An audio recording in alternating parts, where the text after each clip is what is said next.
gentle breeze drifted through the open window of Harriet Culpepper's living room, carrying the scent of newly blossomed peonies that gave the town its name, Peony Point.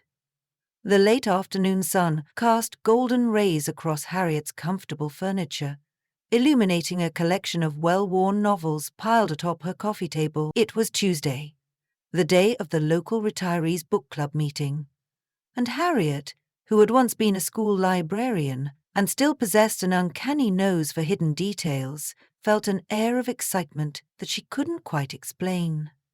She took one last look around, straightening pillows and making sure her homemade lemon shortbread was arranged neatly on the sideboard.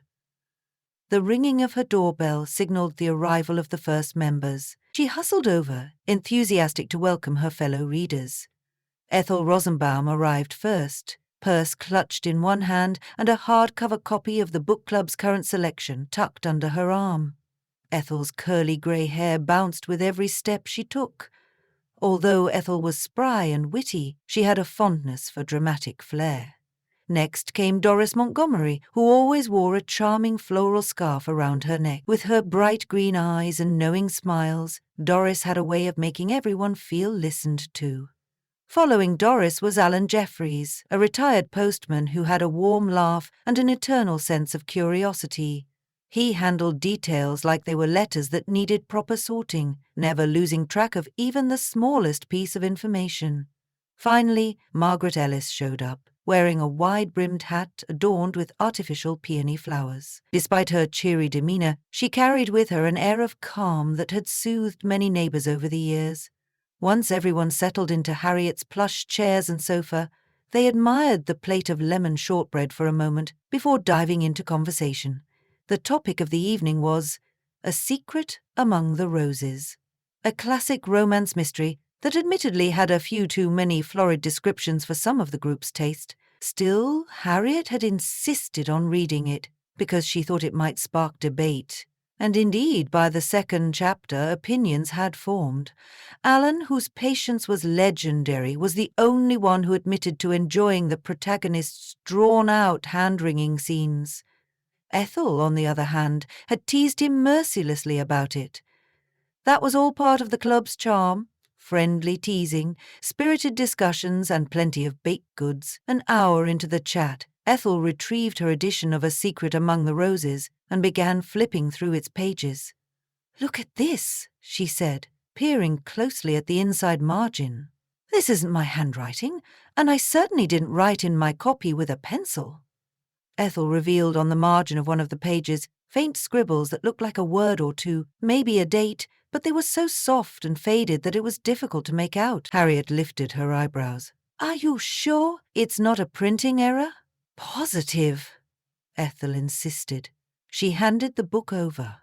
Harriet and Doris inched closer, each one leaning in for a better look. "It's unusual, all right," Harriet agreed, squinting at the pale scrawl.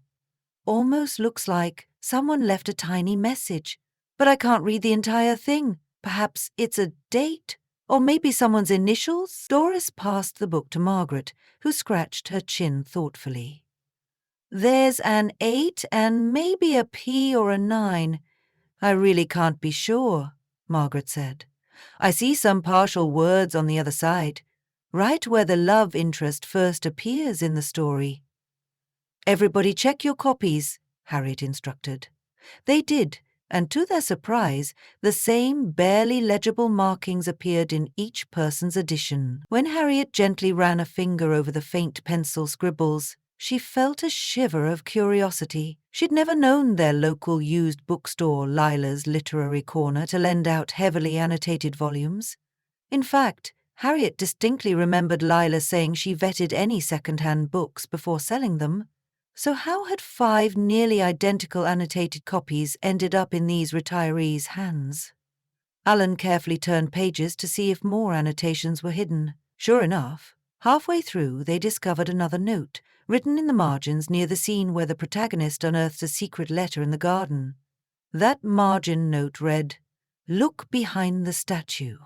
Everyone paused to stare at each other in curiosity. Behind what statue? Harriet's living room felt suddenly charged with potential. "We should call Lila tomorrow," Harriet declared.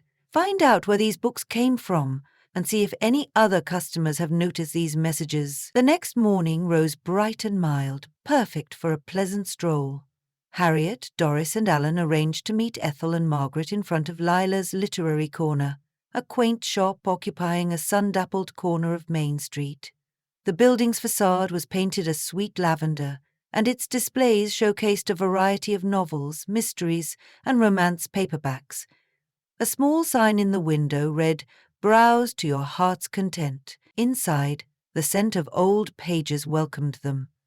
Lila, a cheerful woman in her 50s, waved from behind the counter. "Good morning, friends. What can I help you with? More books for your club?" Harriet offered a smile. "Actually, we wanted to ask you about these copies." She pulled one of the battered romances from her tote. "They all have faint pencil scribblings in the margins. We were wondering if you know anything about that." Leela took the book, opening to the marked pages. She frowned slightly and turned to examine the publishing date, as well as some stamps on the inside cover. "Funny," she muttered. "These look like they belonged to an estate sale I bought out a few months ago. It was from the Greenwood family library. Mrs. Greenwood was quite a reader, but I always leaf through them to check for things like water damage or doodles before I sell them. I must have missed these scribbles since they're so faint. Let me see if I can find the ledger from that purchase." She walked to the back office and returned with a brown binder. While Lila flipped through meticulously, Harriet, Doris, Margaret, and Alan ambled around the shop, browsing shelves while they waited. Ethel lingered by the front counter, tapping her foot with barely contained energy. It didn't take long for Lila to reappear. The binder opened to a page listing books from the Greenwood estate. "Here we go. I have about 20 copies from that purchase. Some were duplicates. Maybe 3 of these romance mysteries, no mention of pencil notes, though. Strange that all 5 of you ended up with them." "Very strange," Doris said, exchanging a curious look with Harriet. "Tell us about the Greenwood estate," Harriet prompted. "Anything interesting about that sale?" Leela shrugged. "Not really. The Greenwood mansion is an old Victorian place a mile or so outside of town. It's been empty since old Mrs. Greenwood passed away. Her family held a big estate sale to clear out the place, and I picked up some of her books. She had thousands of them. I'm sure I didn't grab everything." Alan rubbed his chin thoughtfully. "Maybe we should take a little trip out there," he suggested. "Could be that the statue mentioned in the annotation is on the property." Everyone turned to stare at him. Statues were hardly uncommon in Peony Point. Small memorials dotted the park and museum, but an old Victorian estate was another story. "Just a poke around, you know," Alan said, a bit sheepish at their collective silence. "We're all curious, aren't we?" Harriet, who loved the thrill of a puzzle, nodded sagely. "Yes, I think we should. Let's see if there's something more to these margin notes." Hill. The drive to Greenwood Mansion took them along tree-lined roads, the canopy of leaves rustling overhead. It was a peaceful route, and they commented on how lovely the farmland and rolling hills looked as they left Peony Point behind. At last, they arrived at an imposing iron gate that hung open, revealing a winding driveway lined with overgrown rose bushes. The mansion itself, 3 stories of faded grey stone, towered at the end of the lane, windows shuttered and front porch deserted. A swirl of dust kicked up as Harriet parked on the gravel courtyard. Doris grimaced slightly, gazing at the neglected gardens. "It's a shame this beautiful place has fallen into disrepair." Margaret straightened her wide-brimmed hat. "Seriously, Mrs. Greenwood was quite the avid gardener at one point. I remember hearing local legends about her rose gardens. Guess no one's tended them in quite some time."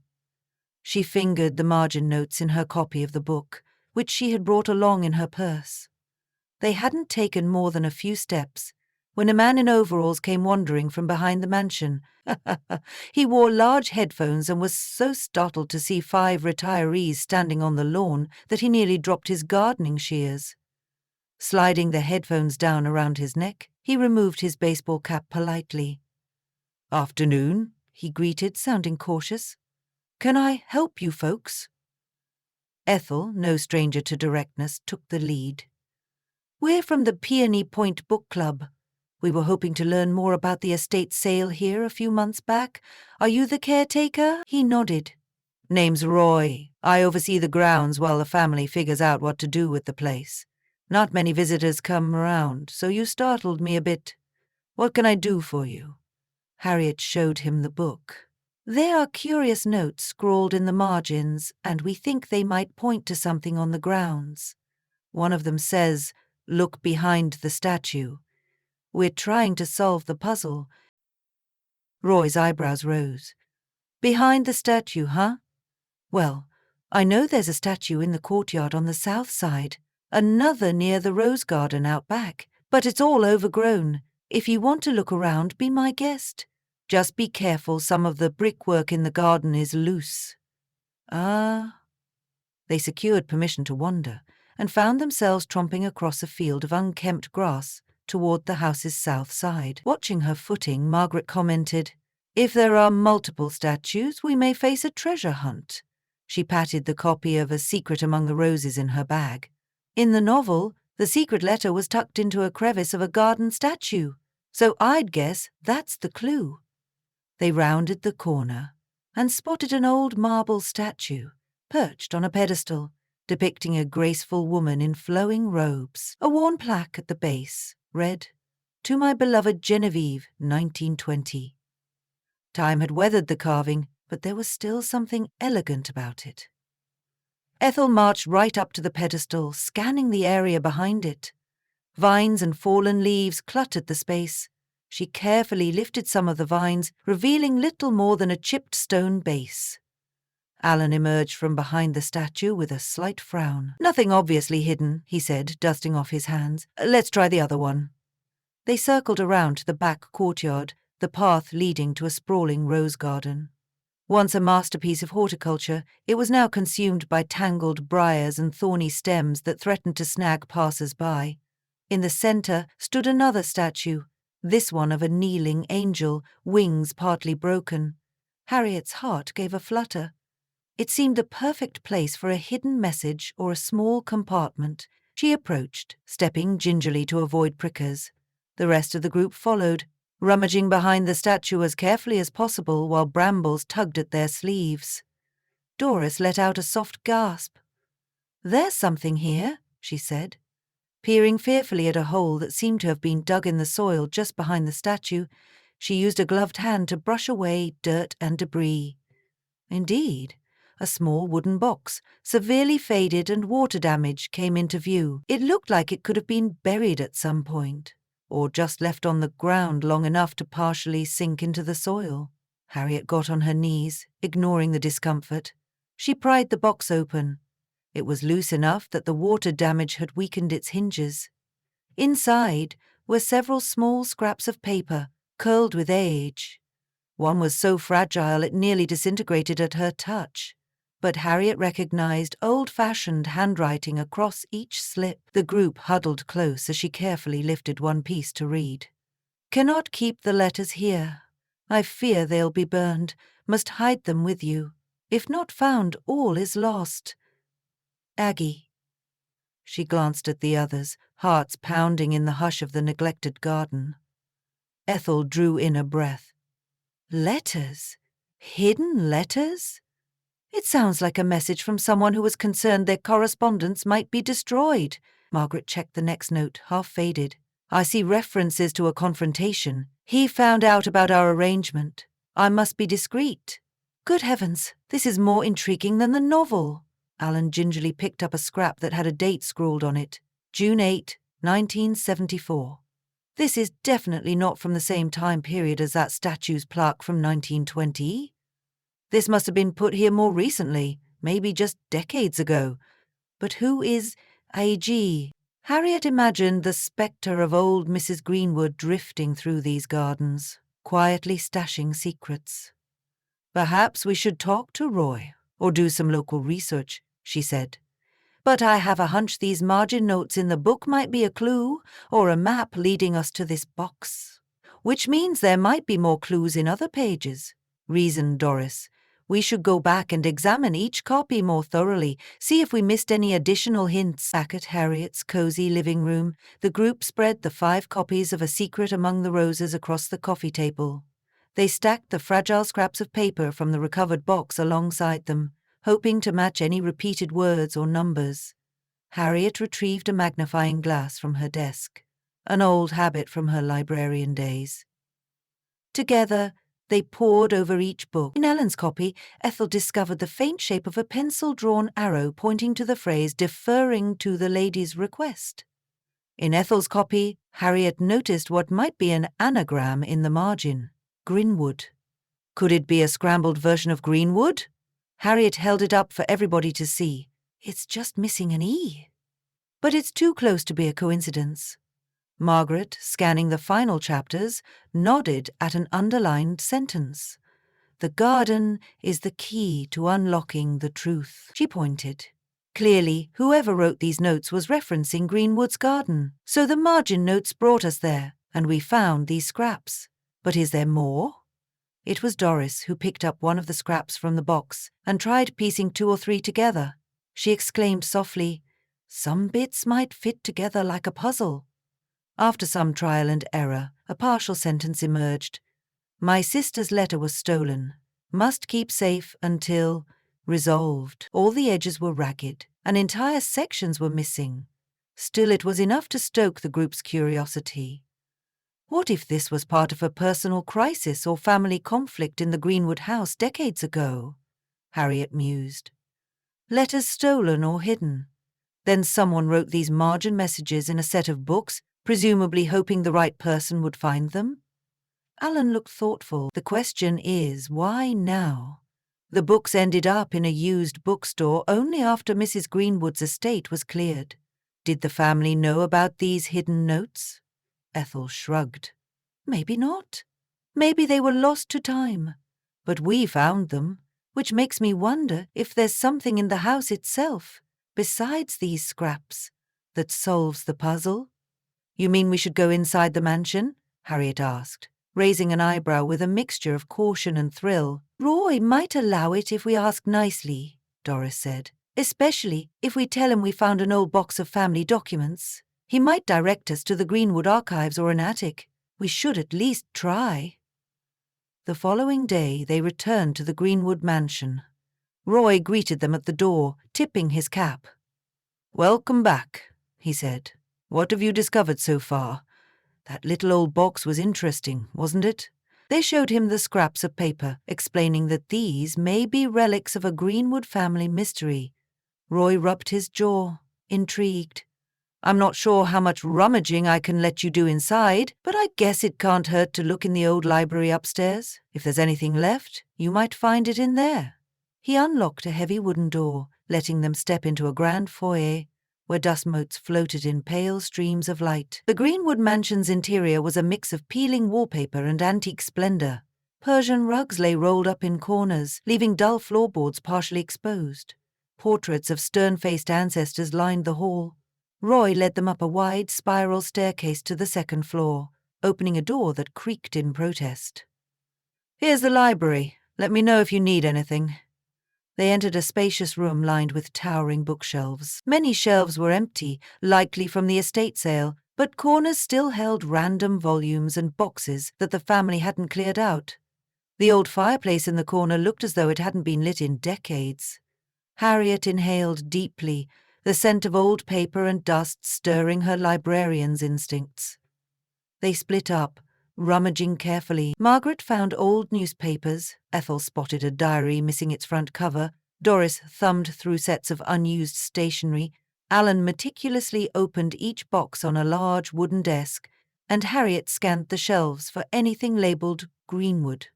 After about half an hour, she noticed something behind a row of tattered encyclopedias, a thin photo album sized just large enough that it had slid behind the volumes. She tugged it free, coughing as a cloud of dust rose. Everyone gathered around Harriet as she flipped through the album. Black and white photographs of a smiling young woman in the garden, wearing a wide-brimmed sun hat, filled the early pages. The next few pages depicted the same woman with another figure, shorter, more delicate, likely her sister. In each photograph, the sisters seemed close, arms entwined around each other. A date was handwritten under a few pictures, 1974. "That lines up with the date on the scraps we found," Alan said. "Look at the background in some of these. The statue behind them is the same angel we found." A few photographs later, they found something more puzzling. A picture of letters, laid out in neat rows on a table, with a cryptic note scrawled at the bottom. "To be delivered before it's too late." The sisters were nowhere in that shot. Then the album ended abruptly. No explanation, no final summary. Ethel carefully slid the diary she'd discovered across the table. "It's missing the cover, but inside there's an inscription that reads, 'Property of Adele Greenwood.' That must be the AG from the scraps." They skimmed the pages, flipping from the front. The diary's earliest entries were friendly, casual, but as the days progressed, the tone became anxious. Adele wrote about her relationship with someone named Marcus, apparently a lover her family did not approve of. She mentioned stolen letters, fear of scandal. Toward the last pages, the writing became frantic. "My sister, Eloise, has discovered the truth. I can't let Father burn these letters. I'll hide them. If someone finds them, please deliver them to keep our family from disgrace." The final entry ended mid-sentence, as though Adele had been interrupted.